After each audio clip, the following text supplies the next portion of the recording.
स्वप्नात जाण्याच्या जणू पौर्णिमा दिसावी होऊनी आज राधा होऊनी आज राधा माझी लाज रुसावी माझी लाज रुसावी माझी प्रिया हसावी माझी प्रिया हसावी माझी प्रिया हसावी होऊनी आज राधा होऊनी आज राधा माझी लाज रुसावी माझी लाज रुसावी माझी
दिवस माझा एकही दिवस शुभ जात नाही. वा आज आनंदी आनंद स्वाभिमान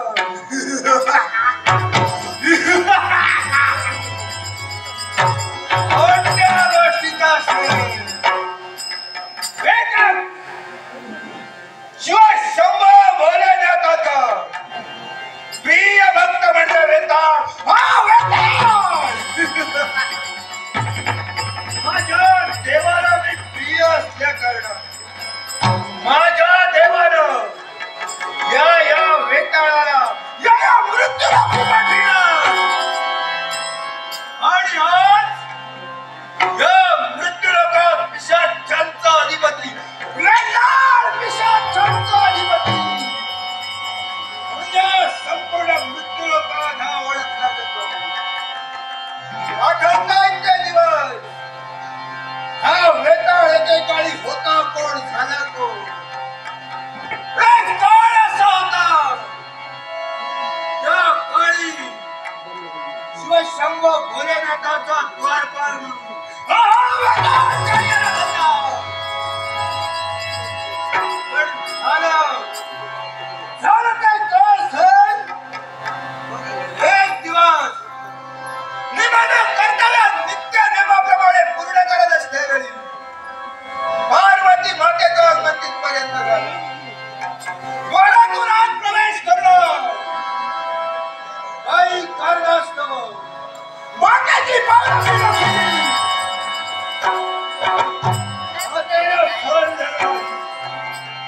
माता क्रोधानं क्रोधमय झाली आणि मातेने या वेताळाला शाप दिला.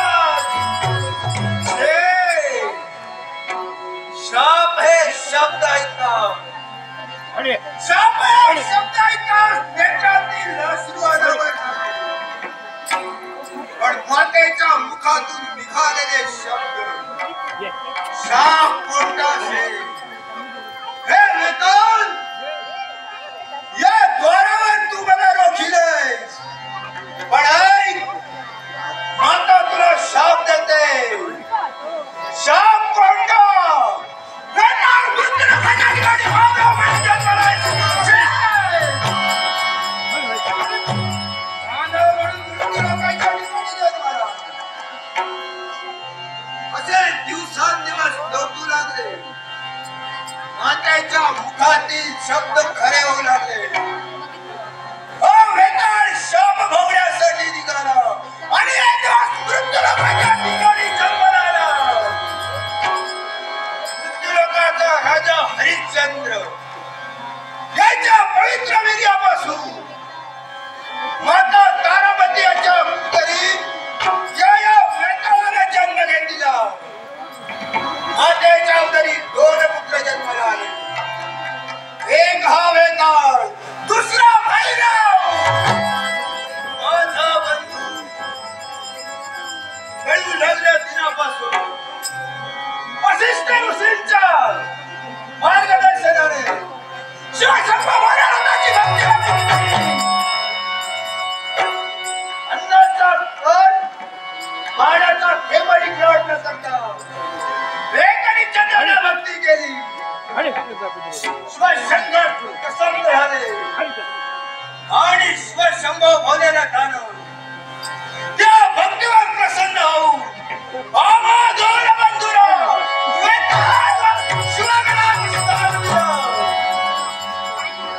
तर दिनापासून हा वेताळ शिवगड म्हणून कैलासात कार्यरत आहे. पण शिवशंभो भोलेनाथाचा प्रिय भक्त असल्या कारणानं या वेताळाला या मृत्यू लोकांच्या ठिकाणी पाठविलंय. याच गोष्टीचा अभिमान स्वाभिमान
तुझ्या चरणी या नारदाचा साष्टांग प्रणाम, देवा साष्टांग प्रणाम. हे भगवंता, तुझ्या नामाचं नामचिंतन करीत करीत वायू मार्गाने भ्रमण करीत असताना स्वाभिमान स्वाभिमान आणि स्वाभिमान असे शब्द या नारदाच्या कर्णपटलावर पडले आणि त्याच क्षणी त्या वायू मार्गाचा त्याग करून या भूतलावर प्रकट झाले.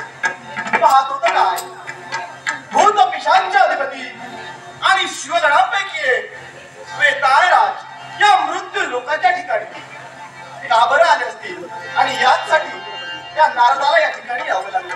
सर्वप्रथम आपण आलेल्याची जाणीव वेताळराज यांना करून द्यावी आणि त्यातून एखादा चांगल्या नाट्य काही उभं करता येतं का हे पाहावं.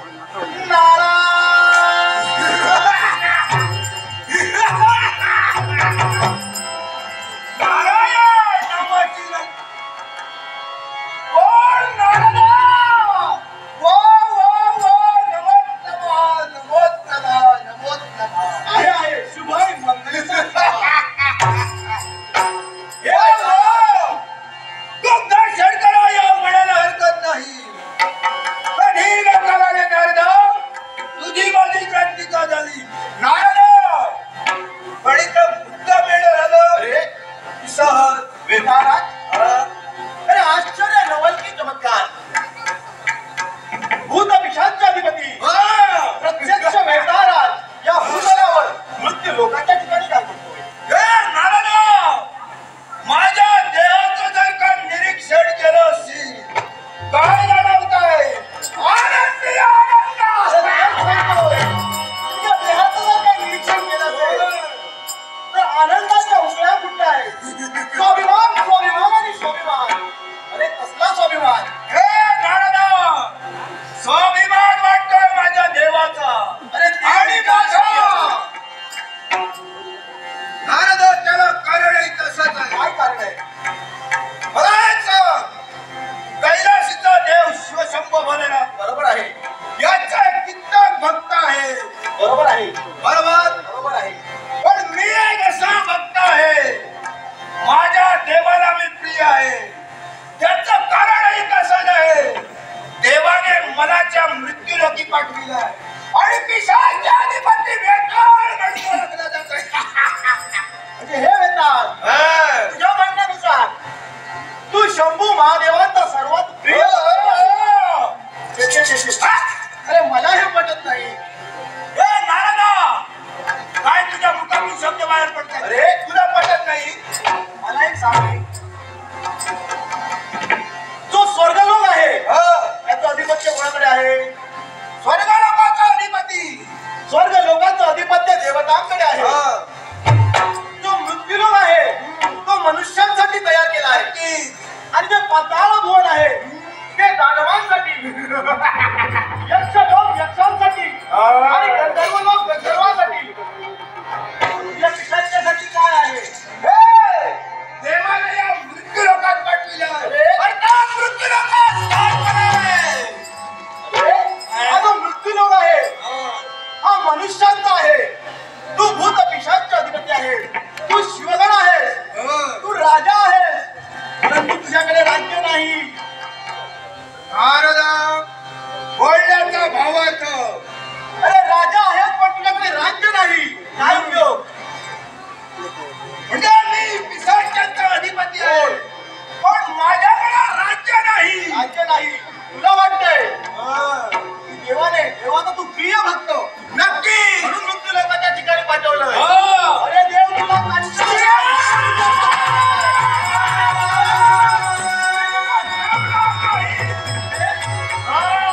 अरे तू प्रिय असतास तर तुला स्वर्ग लोकांमध्ये जागा दिली असती.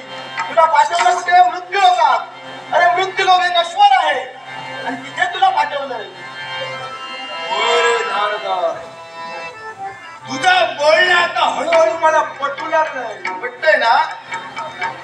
नारदा, मला कुठाच अस्तित्व नाही. स्वर्गात देव, मृत्यूलोकात मानव, पाताळ भुवनी दानव. बरोबर आहे. हे नारदा, तू आहेस पिशाच आणि पिशाचांसाठी या त्रैलोकामध्ये कुठेही जागा नाही. रे नारदा, खरंच आहे म्हणणं. पण नारदा, माझा निश्चय एक ना एक दिवस हा वेताळ स्वतःच्या अस्तित्व निर्माण करेल. हे तेच अस्तित्व कसं निर्माण करता येईल हे सांगण्यासाठी मी आलोय. वारे नारदा, म्हणजे मला अस्तित्व निर्माण करण्यासाठी मार्गदर्शन द्यायला आलाय. अरे तू राजा आहेस, हा. राज्य तुला मी मिळवून देईन. मग या शिवशंभा भोल्याला दानव जर का माझ्या बाबतीत असं कपट केलं असेल तर नक्कीच त्याला माझं अस्तित्व मिळून दाखवेल. म्हणून सांगतो ते ऐक. अरे काय काय? समोर दिसणारा तो दक्षिणेकडील 12 मल्हार प्रांत आणि वर दिसणारा दक्षिणेकडील 12 मल्हार प्रांत. 12 मल्हार प्रांत हा. आणि त्या प्रांतामध्ये जाऊन तुला तुझं अस्तित्व सिद्ध करावं लागेल. त्या प्रांतामध्ये जाऊन मला माझं अस्तित्व सिद्ध करावं. कशा प्रकारे? तेच सांगतोय. हे वेताळराज, हा. तुझी भूत पिशाच सेना आहे हा. ती त्वरित तयार कर आणि सर्व सेनेसह त्या 12 मल्हार प्रांतावर आक्रमण कर.